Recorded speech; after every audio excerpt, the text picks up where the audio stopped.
most striking object lesson of recent history is broken and prostrate Germany, still paying in poverty, misery, and suffering for the war it brought upon the world. Today, Hitler's once arrogant master race is humbled and abject. All its aspirations are reduced to an endless struggle for mere existence, for enough fuel to keep from freezing, for enough food to keep from starving.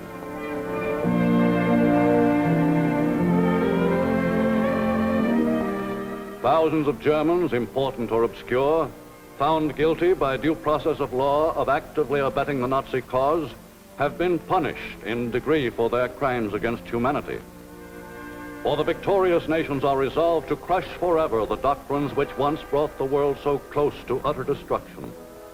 These evil doctrines were first laid down by Adolf Hitler in 1925 in his book Mein Kampf, which became the Nazi Bible. God has made Germans a race of supermen.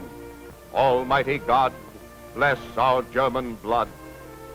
Frontiers are made by man and changed by man. Only those who are strong enough to hold their lands are entitled to have them. When we talk of new lands for Germany, we think first of Russia and her border states. Europe is not large enough for two major powers. The might of our deadly enemy, France, must be destroyed. Democracy is a monstrosity born of filth and fire. Germany will be the world power or nothing. Almighty God, bless our battle. From those early lean years when Adolf Hitler was campaigning for power until the time he became Chancellor and Fuhrer of the German Reich, he constantly promised the crushed and poverty-stricken people of Germany that under his National Socialist Party, Germany would someday wipe out the humiliation of its defeat in the First World War and regain all that was lost by the Treaty of Versailles. But to a nation sick of war, Adolf Hitler pledged time and time again that all this would be fulfilled without bloodshed. Germany needs peace. Germany wants peace. I promise you peace. In 1935, after its Saar Basin, lost in the First World War, had been restored to Germany by plebiscite, Hitler proudly announced that his new Germany, violating post-war treaties, had secretly rearmed. To indignant France and England, he explained that his army and air force were solely for home defense. In less than a year, German soldiers, again breaking a treaty, marched into the demilitarized Rhineland. To startled and uneasy Europe, Hitler said, "Now we have no territorial demands to make in Europe. Germany will never break the peace."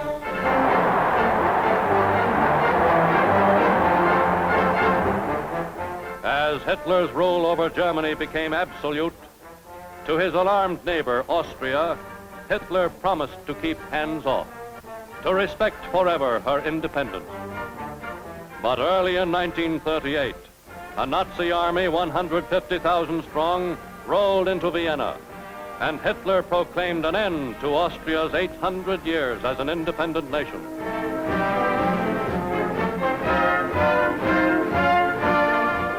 A few months later, in Czechoslovakia's Sudetenland, where Hitler's agents had long been at work, the German minority first demanded self-government, then outright annexation to the Nazi Reich. Czech refusal precipitated the notorious Pact of Munich.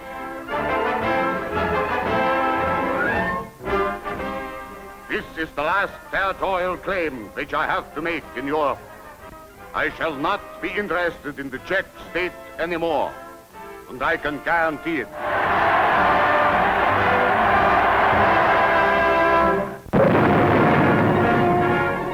Within 6 months, Hitler's war machine swept into Prague, and the free people of Czechoslovakia became enslaved subjects of Nazi Germany.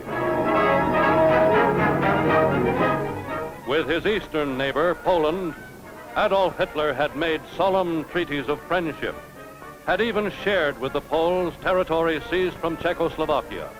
And with fine words, Hitler re-emphasized his earlier pledges. Our agreement with Poland will bring about lasting and continuous peace.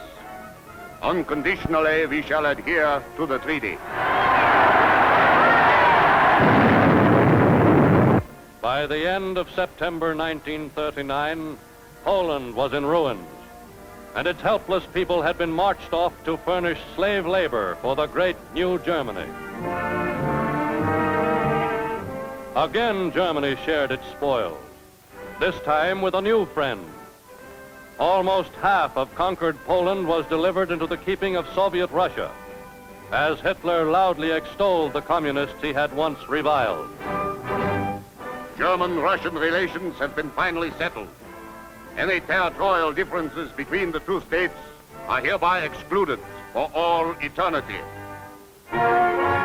With Soviet Russia lodged within the Axis camp, Adolf Hitler felt his path was clear to wage total war against vanquished Poland's powerful allies, France and England.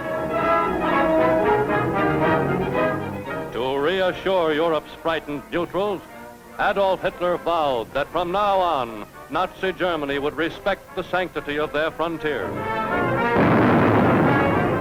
Again, within the short space of weeks, his armies marched across neutral Denmark and into neutral Norway, through the lowlands, neutral Holland, neutral Belgium, to strike a death blow at his old enemy, France. Then came the gravest hour of all British history, Dunkirk, and the world waited for the long-promised invasion of an England that was pitifully unprepared. But Hitler, turning to the east, smashed through more neutral frontiers and brought within his greater Germany by 1941 a total of 15 nations, which to their destruction had listened to the solemn pledges of the Nazi Führer. We have assured all our immediate neighbors of the integrity of their territory. That is no hollow phrase. It is our sacred will. We have no interest in breaking the peace. We want nothing of these people.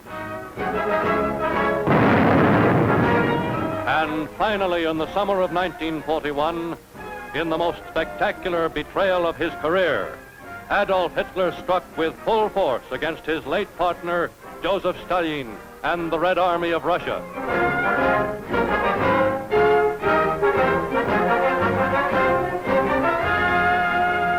Then in 1941 came Pearl Harbor, and Germany took on a new adversary. So great had been its victories, so vast the territory it had won, Germany was confident that no power on earth could prevail against it. But within a year, the Russians had turned the tide of battle at Stalingrad.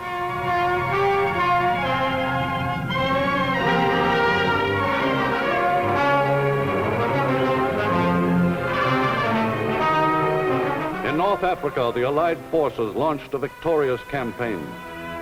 Soon the Germans were retreating on two fronts. By 1944, the Red Army was driving the enemy in full flight back toward its own borders.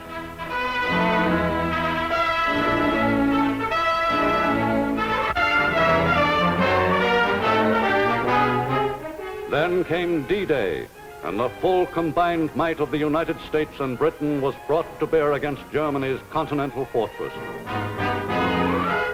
Outnumbered, outfought, and completely surrounded, the vaunted German armies were reduced and conquered one by one. The Nazi dream of world domination had come to its shattered end, and the nation which had been so merciless in victory cowered in defeat.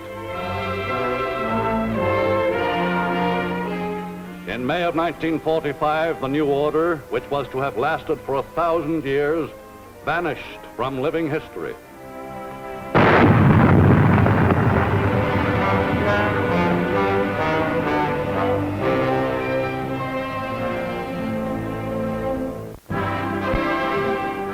To govern post-war Germany, an Allied Control Commission was created, made up of representatives of Russia, Britain, France, and the U.S. Each of these nations had been assigned an occupation zone of the defeated country, to be held until Germany should prove itself capable of responsible self-government. Each zone is administered in accordance with the national policies of the occupying nation. The Russian zone on the east includes most of Germany's food-producing land, as well as an important part of its industries. The Red Army rules this zone in a way to leave no doubt as to who lost the war. Its policy is to get as much out of the occupied territory as possible by way of reparations. The inhabitants of the Russian zone are cut off from contact with the democratic world of Western Europe, for Russia hopes to reorient the future Germany to a closer cooperation, both political and economic, with the Soviet Union.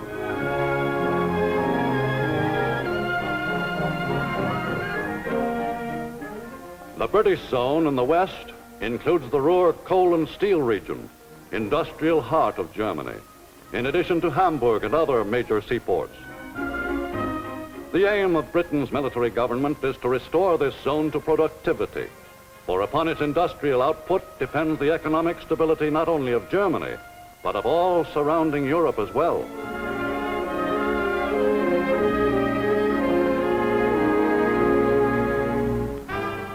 The French zone includes the industrialized Saar region, but little else of economic importance. In this zone, strict rule prevails, for the French assume that all Germans bear a share of war guilt. More than any other nation, France has reason to fear her warlike neighbor, and her main purpose is to keep Germany forever incapable of further aggression. In the American zone, which has neither the industrial nor the agricultural resources to exist independently, the aim of the U.S. government has been to prepare the Germans to resume their existence as a nation, while making sure that this would not leave them capable of again waging war.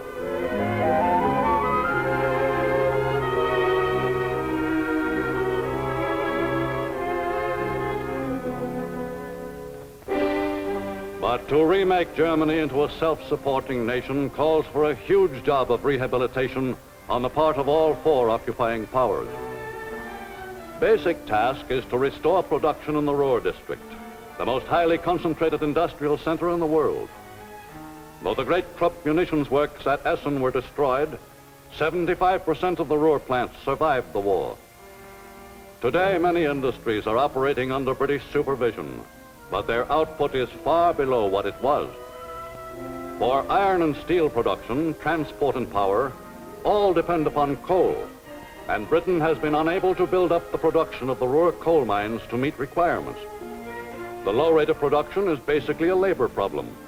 The mines are manned chiefly by the young and unskilled, or the old and tired.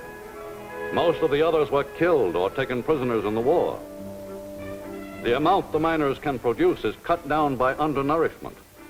Though Britain has allotted German miners increased rations out of its own meager food supply, hunger still produces widespread inefficiency and absenteeism.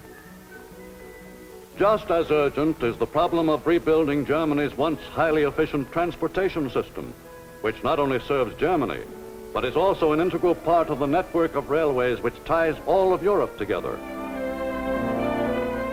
Though much progress has been made in restoring trackage destroyed during the war, there is still great need for locomotives and passenger and freight cars. Though Germany's automotive industry has started up again, its output is strictly limited, as is that of all heavy industries, by shortages of coal and steel from the Ruhr district.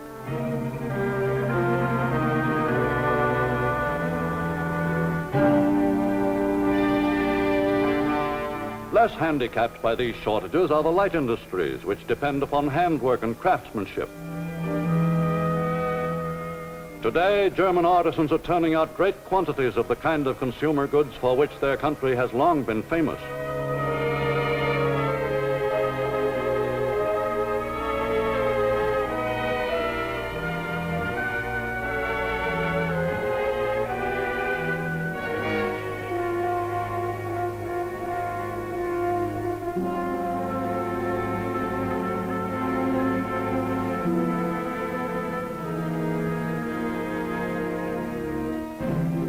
Much of Germany's slowly reviving industry is being concentrated on producing for export.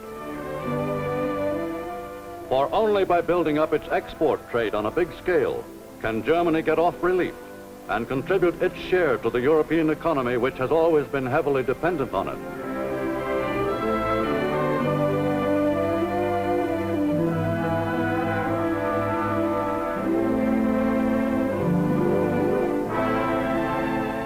Along with industry, the Allied governments have sought to revive food production. But with a large part of Germany's farming land in Russian hands, Western Germany still has to depend for half of what little it gets to eat upon imports.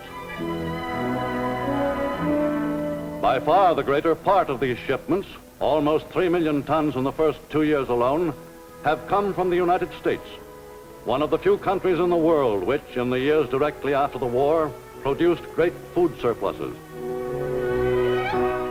But not even this was enough to raise the German diet above the level of slow starvation, and more has had to be poured in.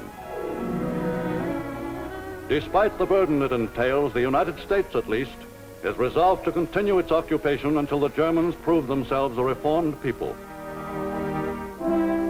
But of adult Germans deeply infected by Nazism, little can be expected.